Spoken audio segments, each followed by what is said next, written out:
कोई एक समान सरकार नहीं बना सकता। लेकिन जहाँ कोई आपका पिछड़ा साथी हो, जहाँ कोई आपका दलित साथी हो, चाहे कोई पसमानदा साथी हो, चाहे वो प्रधान का चुनाव हो, चाहे बीडीसी का चुनाव हो, चाहे जिला पंचायत का चुनाव हो, चाहे जो है नगर पालिकाओं के चुनाव हो, चाहे एमएलए का चुनाव हो, चाहे एमपी का चुनाव हो, उन साथियों को वोट दीजिए। लेकिन उन साथियों को वोट देने से पहले आपको सोचना होगा कि इस साथी को अगर हम आगे बढ़ा रहे हैं तो यह साथी हमारी लड़ाई लड़ेगा कि किसी दूसरे की लड़ाई लड़ेगा। अगर आपका साथी आपके काम का कोई भाजपा में है, कोई सपा में है, कोई बसपा में है, तो कसम खा लो उसको वोट नहीं देना है साथियों, क्योंकि जो है वो तो रबर स्टाम्प होता है उन पार्टियों का साथी। वो आपकी बात नहीं कहेगा।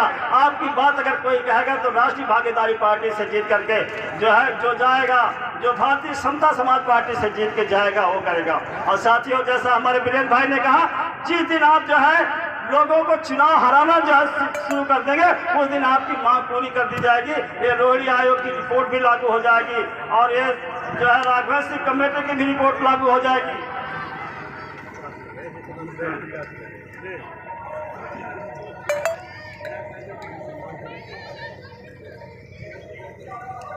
ये राघवेंद्र सिंह कमेटी की भी रिपोर्ट लागू हो जाएगी। हाँ भाई, लेकिन बस थोड़ा सा आपको समझदारी दिखाना होगा। जिस दिन उनको लग जाएगा कि ये पिछड़ा समाज, दलित समाज, ये पसमानदा समाज लामबंद हो रहा, गोल बंद हो रहा राष्ट्रीय भागीदारी पार्टी के पक्ष में, उस दिन जो है ये रिपोर्टें लागू हो जाएंगी साथियों। और मैं कह रहा हूँ, मैं आपके साथ खड़ा हूँ, मैं आपके साथ खड़ा हूँ रिपोर्टों को लागू करवाने के लिए और अब पिछड़ा दलित पसमानदा को न्याय दिलाने के लिए मैं ताउम्र लड़ता रहूंगा साथियों। मेरा हक चाहे जो भी हो, तुम्हारी जिद है जहां, मैं तो चुनौती देता हूं साथियों।